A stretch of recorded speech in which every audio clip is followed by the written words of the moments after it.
ভাবুন, যেখানে ঢাকার একটি 5 স্টার হোটেল নাম হচ্ছে ওয়েস্টিন, সেখান থেকে পাওয়া গেল ইউএস স্পেশাল ফোর্সের কর্মকর্তা টেরেন্স জ্যাকসনের মৃতদেহ। জানা যাচ্ছে এনাকেই নাকি দায়িত্ব দেওয়া হয়েছিল যে আমাদের দেশের প্রধানমন্ত্রী নরেন্দ্র মোদীকে হত্যা করতে হবে, আর ওনাকেই হত্যা করে দিল, অর্থাৎ টেরেন্স জ্যাকসনকেই হত্যা করলো একজন আননোন গানম্যান। কত বাম্পার ব্যাপার না এটা। একটা সংবাদ শিরোনামে দেখা যায় ঢাকায় এক মার্কিন স্পেশাল ফোর্সের অফিসারের রহস্যজনক মৃত্যুর পর মার্কিন দূতাবাস থেকে লোক এসে দেহ নিয়ে যায় তার। স্থানীয় পুলিশকে এই কেসে হাত দিতে দেওয়া হয়নি, মিডিয়া কভারেজও বন্ধ করে দেওয়া হয়, এমনকি তার ঘর থেকে বস্তা ভর্তি জিনিসপত্র নিয়ে যাওয়া হয়। আমরা একটা সংবাদ পেয়েছিলাম যে এরকম কিছু এখানে আছে। দর্শক, ইতিমধ্যে জানা যাচ্ছে বাংলাদেশে মার্কিন যুক্তরাষ্ট্রের একজন কিলার এসেছিল বাংলাদেশ থেকে ভারতে গিয়ে নরেন্দ্র মোদীকে হত্যা করার জন্য। সেই লোক পাঠিয়েছিল ডোনাল্ড ট্রাম্প। এইমাত্র এই খবরে 6 লাখ ভারতের গণমাধ্যম। এই ভিডিওতে দেখতে পারবেন কিভাবে এই ষড়যন্ত্র হচ্ছিল, এমনকি দেখতে পারবেন যে কিভাবে সেই লোককে হত্যা করা হয়েছে।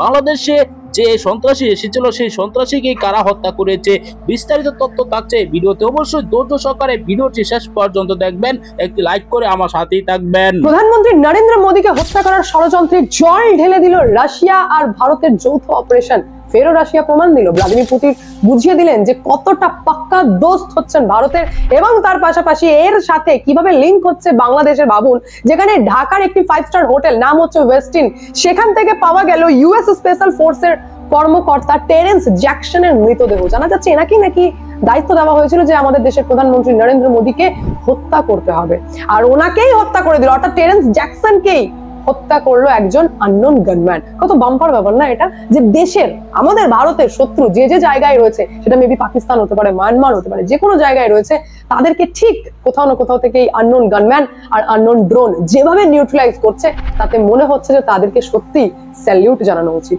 পুরো ঘটনাটি কি ঘটেছে তার ডিটেলস জানবো, তো সমস্ত খবরের ডিটেলসে যাওয়ার আগে নমস্কার, আমি অদ্বিতীয়া রয়। আজকে আবার চলে এসেছি আমার ছোট্ট ইউটিউব চ্যানেল সঙ্গে অদ্বিতীয়ায়। আপনাদের সকলকে প্রণাম ও ভালোবাসা জানিয়ে আজকে লাইভ আমি এখান থেকে শুরু করি। দেখুন, দেশের প্রধানমন্ত্রীকে যে টার্গেট করা হয় ভারতের, সেটা নতুন ব্যাপার কিছু নেই, ইতিহাস আমাদের সাক্ষী রয়েছে। আমরা দেখেছি এরকম আমাদের দেশের প্রধানমন্ত্রীকে রহস্যজনকভাবে মৃত্যুবরণ করতে। তার মধ্যে টপে তো নাম রয়েছে লাল বাহাদুর শাস্ত্রী, তারপরও আমরা দেখেছি ইন্দিরা গান্ধী থেকে শুরু করে রাজীব গান্ধী, এনাদেরকেও হত্যা করা হয়েছে। সুতরাং প্রধানমন্ত্রীদেরকে যে টার্গেট করা হয় তার থেকে অনেক বড় ব্যাপার হচ্ছে যে এখন ভারত কতটা সক্ষম, যে হঠাৎ করে দেখা যাচ্ছে এই কিছু কয়েক বছর ধরে যে সমস্ত জায়গায় ভারতের শত্রুরা ঘুরে বেড়াচ্ছে, ভারতের বিরুদ্ধে প্ল্যানিং করছে, তাদেরকে কোথাও না কোথাও থেকে আননোন গানম্যান আর আননোন ড্রোন নিউট্রালাইজ করছে। সেটা পাকিস্তান হতে পারে, মায়ানমার হতে পারে, যে কোনো জায়গায়। সেম ভাবে এবার দেখা গেল যে বাংলাদেশের ঢাকার ওয়েস্টিন হোটেলের রুম নম্বর 808-এ বসে যে আমাদের দেশের প্রধানমন্ত্রী নরেন্দ্র মোদীকে মারার প্ল্যানিং করছিল, ছক করছিল, তাকেই আননোন গানম্যান হত্যা করে। আরেকটু ডিটেলসে বলি, কারণ ডট টু ডট ম্যাচ করাটা এখানে বেশি ইম্পর্টেন্ট হয়ে দাঁড়ায়। আপনাদের নিশ্চয়ই মনে পড়ছে 31 আগস্টের চায়নাতে একটি সামিট ছিল, সেটা হচ্ছে এসসিও সামিট, যেটা সাংঘাই কোঅপারেশন সামিট, যেখানে চায়না, রাশিয়া আর ভারতের বন্ধুত্ব পুরো ইন্টারন্যাশনালি দেখা গেছে। আর সব থেকে বেশি এই বন্ধুত্ব দেখে যদি কেউ জ্বলে থাকে তাহলে সেটা হচ্ছে আমেরিকা। পুতিন, ট্রাম্পের দিক থেকে বিভিন্ন রকম মন্তব্য সামনে আসছিল এই বন্ধুত্বকে নিয়ে।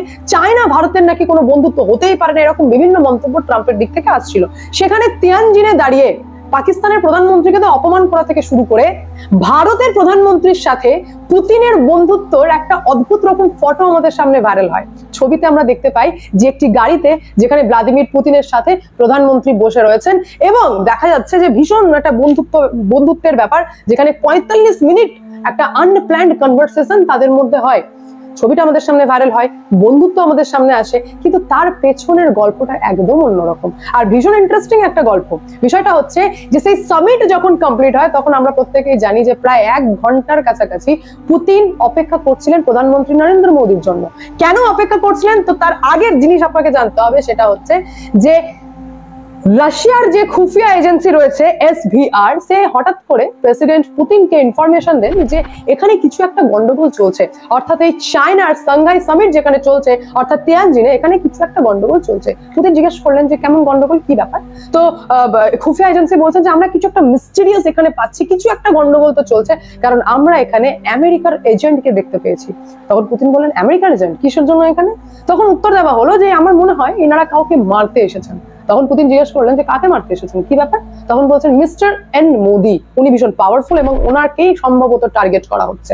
তখন পুতিন বলছেন কি মানে একটা অদ্ভুত রকম বিষয়, এমন একটা সিচুয়েশন যে সিচুয়েশনে কি মানে এমন একটা ইনফরমেশন যেটা জানার পর বললেন যে তাহলে কি মোদির অর্থাৎ প্রধানমন্ত্রী নরেন্দ্র মোদির কি যারা গার্ড রয়েছে তারা কি পুরো ব্যাপারটাকে হ্যান্ডেল করতে পারবে।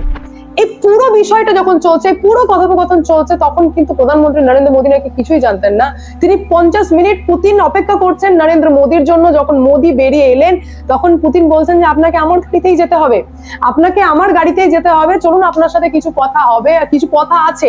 আর সেটাই ছিল সেই 45 মিনিটের কনভারসেশন, যেখানে পুতিন জানিয়েছেন যে খুফিয়া এজেন্সির দিক থেকে এবং রয়ের দিক থেকে পর্যন্ত একটা যৌথ অপারেশন হতে চলেছে বাংলাদেশের ঢাকাতে, যে বাংলাদেশের ঢাকার হোটেল থেকে বসে বসে প্ল্যানিং করছে কিভাবে প্রধানমন্ত্রী নরেন্দ্র মোদীকে নিউট্রালাইজ করা যায়। এটা আমরা একটা সংবাদ পেয়েছিলাম যে এরকম কিছু এখানে আছে, তাই সেই সংবাদের প্রেক্ষিতে পুলিশ এখানে আসে। আসার পর আমরা স্থানীয় সেনা ক্যাম্পে খবর দেই এবং তারপরে এই সংবাদ পাওয়ার পর আমিও চলে আসি।